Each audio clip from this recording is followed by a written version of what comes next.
औज़ुबिल्लाहिमिनश्शैतानिर्रजीम बिस्मिल्लाहिर्रहमानिर्रहीम अस्सलाम वालेकुम। मैं सरफराज अहमद में आपकी खिदमत में हाज़िर हूँ और आज हमारा टॉपिक है इंट्रोडक्शन टू क्लिनिकल साइकोलॉजी। यानी क्लिनिकल साइकोलॉजी क्या होती है उसका इंट्रोडक्शन हम आपसे करवाएंगे। उसके अलावा मुख्तलिफ़ जो थेरेपीज़ क्लिनिकल साइकोलॉजी में इस्तेमाल की जाती हैं उनके बारे में ब्रीफली हम आप लोगों को बताएंगे इस लेक्चर के अंदर। तो गौर से सुनिएगा और इस पर गौर कीजिएगा। इंशाल्लाह आपके बहुत सारे कॉन्सेप्ट्स क्लियर होंगे और क्लिनिकल साइकोलॉजी के बारे में आप बहुत सा नॉलेज जो है इस वीडियो से हासिल करने वाले हैं। तो आइए आज के लेक्चर का आगाज़ करते हैं। क्लिनिकल साइकोलॉजी के डेफिनेशन के हवाले से पहले हम बात करते हैं साइकोलॉजी की वो ब्रांच इसका जो कंसर्न है वो असेसमेंट और ट्रीटमेंट है जो मेंटल इलनेस और बिहेवियरल प्रॉब्लम्स के साथ। यानी जो साइकोलॉजिकल डिसऑर्डर्स हैं उनकी डायग्नोज, उनकी असेसमेंट और ट्रीटमेंट, ये बेसिक जो है वो कंसर्न है क्लिनिकल साइकोलॉजी का। यानी the branch of psychology which deals with the diagnosis, assessment and treatment of psychological disorders is called clinical psychology.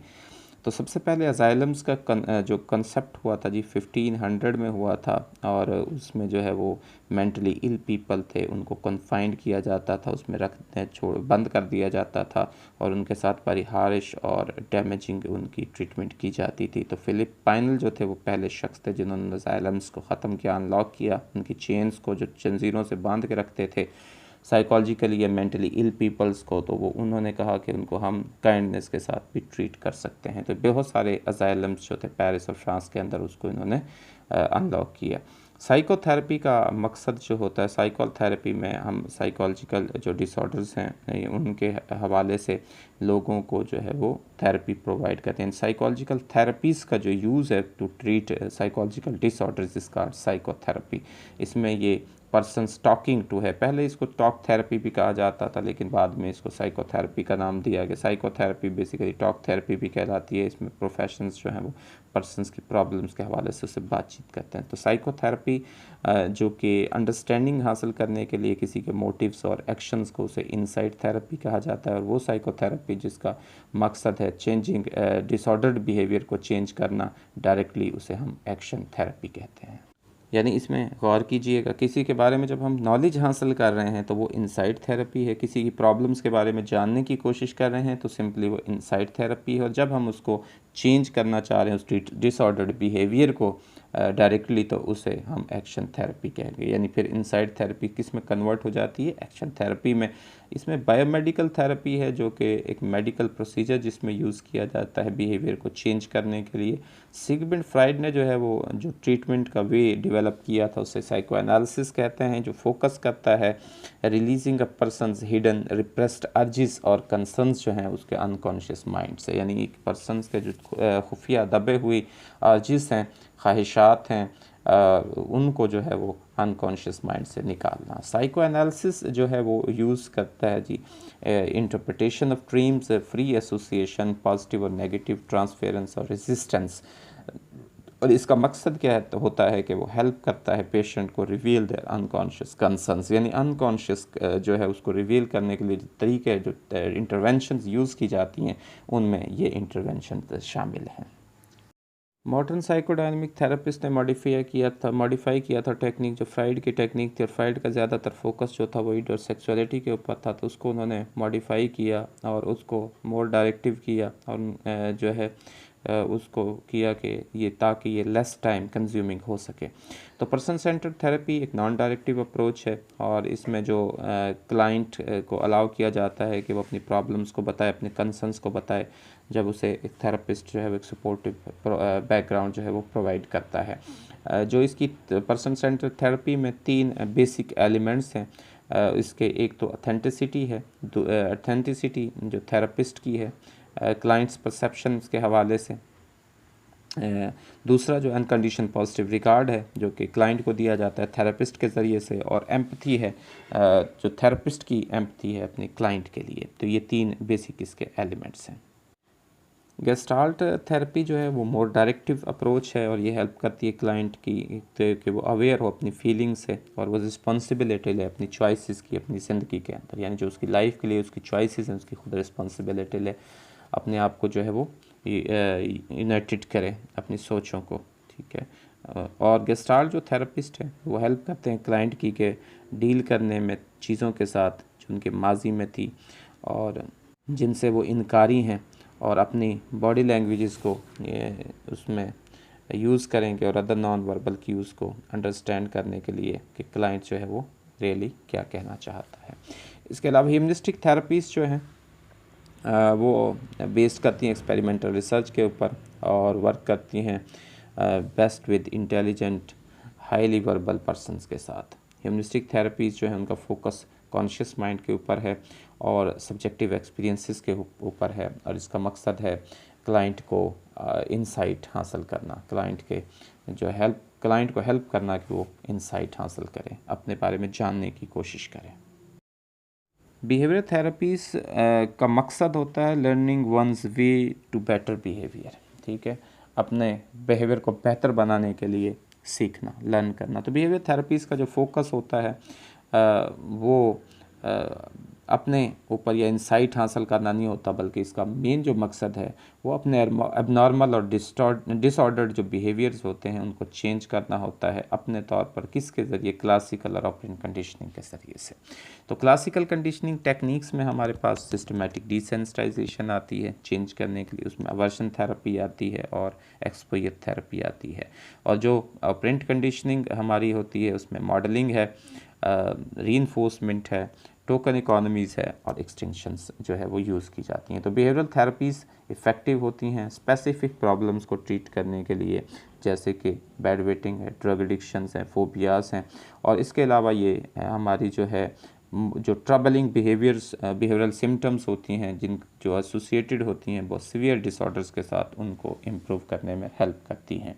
जो कॉग्निटिव थेरेपीज़ हैं थेरेपी ये जो है इसका ताल्लुक़ टीचिंग क्लाइंट्स के साथ है कि किस तरह से उनकी जो थिंकिंग है और वो डिस्टॉर्टेड होती है, और इसका मकसद होता है क्लाइंट की हेल्प करना to see how inaccurate some of their beliefs में बी, कि उनके कुछ जो बिलीव्स हैं वो कितने इनएक्यूरेट हैं। क्योंकि कॉग्निटिव जो थ्योरी है वो कहती है कि हमारी जो साइकोलॉजिकल प्रॉब्लम्स हैं वो बेस होती हैं हमारी उसके बिलीव्स के साथ। जब हमारे बिलीव्स ख़राब होते हैं, हम नेगेटिव बिलीव्स रखते हैं, तो उसकी वजह से हमें तो इसका मकसद है तो चेंजिंग बिलीव्स को चेंज करना, ठीक है।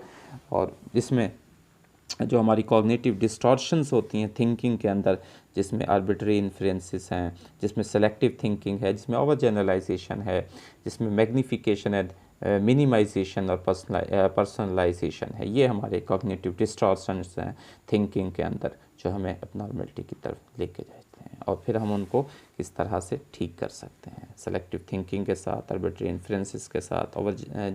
ओवर जनरलाइजेशन हमारी प्रॉब्लम जो क्रिएट करती है तो उसको जनरलाइजेशन में चेंज करना है। तो इस तरह से हम जो है अपने इन कॉग्निटिव डिस्टॉर्शंस को कॉग्निटिव थेरेपी के ज़रिए से ठीक करते हैं, एक्यूरेट कर पोजीशन में लेके आते हैं। कॉग्निटिव थेरेपीज़ के अंदर कॉग्निटिव बिहेवियरल थेरेपी ये एक्शन थेरेपीज़ हैं जो वर्क करती हैं चेंजिंग अ पर्सनस इलॉजिकल और डिस्टॉर्टेड थिंकिंग, ठीक है जी। इलॉजिकल और इरेशनल जो थिंकिंग होती है उसको लॉजिकल और रैशनल थिंकिंग में चेंज करना, या जो डिस्टॉर्टेड थिंकिंग है इसको जो है वो पॉजिटिव थिंकिंग में चेंज करना। इसके जो कॉग्निटिव बिहेवियरल थेरेपी के 3 गोल्स हैं जी। Number 1 to relieve the symptoms and solve the problems, ठीक है। सिम्टम्स को रिलीव करना, प्रॉब्लम्स को सॉल्व करना, स्ट्रेटजीज डेवलप करना ताकि हम अपनी फ्यूचर प्रॉब्लम्स को सॉल्व कर सकें, और हेल्प करना क्लाइंट की to change irrational distorted thinking. इसके बाद हमारी REBT है, बहुत मशहूर well known therapy REBT, rational emotive behavioural therapy. ये एक डायरेक्टिव थेरेपी है जिसमें थेरेपिस्ट जो है वो चेंज करता है क्लाइंट्स इरेशनल बिलीव्स को, often arguing with clients and even assigning them homework, उनके साथ आर्ग्यू करके क्लाइंट के साथ और उन्हें होमवर्क असाइन करके।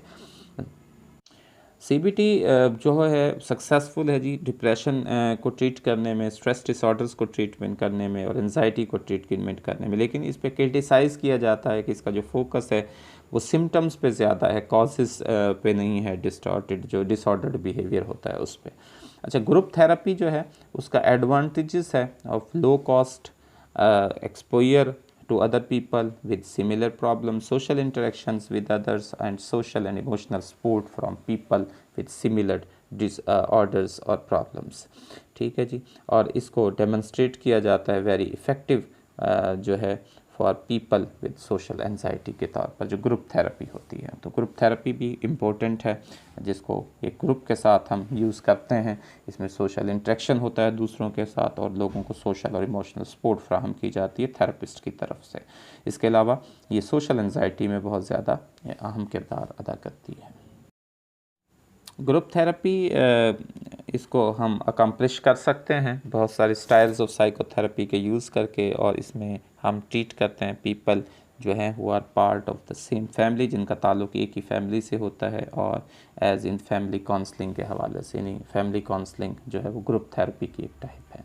तो group therapy accomplish with a aid of a trained therapist इसको करते हैं जी, in the form of self help and support group composed of other people, और वो हैव द सेम और सिमिलर प्रॉब्लम्स। उन लोगों के लिए जिनकी प्रॉब्लम्स एक तरह की होती हैं, सेम प्रॉब्लम्स होती हैं या सिमिलर प्रॉब्लम, उनकी जो है ग्रुप थेरेपी उनके लिए यूज़ की जाती है। तो ग्रुप थेरेपी मोस्ट यूज़फुल है उन पर्सनस के लिए जो कि इंडिविजुअल थेरेपी अफोर्ड नहीं कर सकते, और may obtain a great deal of social and emotional support from other group members, जिनको बहुत ज़्यादा सोशल और इमोशनल सपोर्ट्स की ज़रूरत होती है।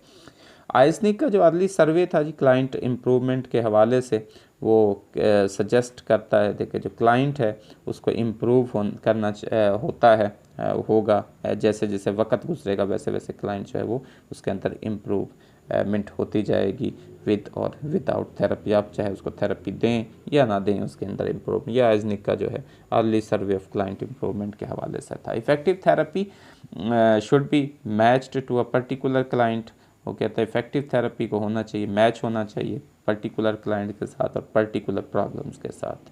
There should exist a therapeutic alliance between therapist and client, उसके थेरेप्यूटिक अलाइंस होना चाहिए थेरेपिस्ट और क्लाइंट के दरमियान, लाजमी होना चाहिए।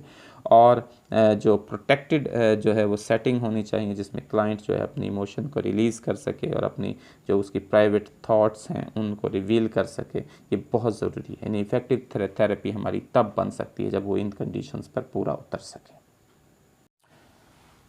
4 बैरियर्स हैं जी इफ़ेक्टिव साइकोथेरेपी के अंदर, यानी 4 बैरियर जो कि हमारी साइकोथेरेपी के इफ़ेक्टिवनेस को कम करते हैं। उसमें आपकी लैंग्वेज है, कल्चरल वैल्यूज़ हैं, सोशल क्लास है, नॉन वर्बल कम्युनिकेशन है जो क्लाइंट और थेरेपिस्ट की आपस में एक दूसरे से मुख्तलिफ होती है। तो ये बैरियर्स हो सकते हैं इफ़ेक्टिव साइकोथेरेपी के। साइबर थेरेपी एक ऑनलाइन हमारा जो सिस्टम है जहाँ पे थेरेपिस्ट अवेलेबल नहीं है, तो फिर वहाँ पर हम जो है वो क्या इंटरनेट के थ्रू जो है वो थेरेपी प्रोवाइड की जाती है। और पाकिस्तान में भी इसका ट्रेंड काफ़ी बढ़ रहा है। अब जब से कोरोना कोविड-19 के बाद इसका ट्रेंड बढ़ा और बहुत सारी यूनिवर्सिटीज़ और इदारों ने जो है वो ऑनलाइन थेरेपीज़ प्रोवाइड करना शुरू कर दिए हैं। बायोमेडिकल थेरेपीज़ जिसमें कि ड्रग्स का यूज़ किया जाता है, इंड्यूस्ड कन्वर्शंस यूज़ किए जाते हैं, सर्जरी वगैरह, और इसका मकसद जो है वो मेंटल डिसऑर्डर्स के सिम्टम्स को कंट्रोल करना होता है।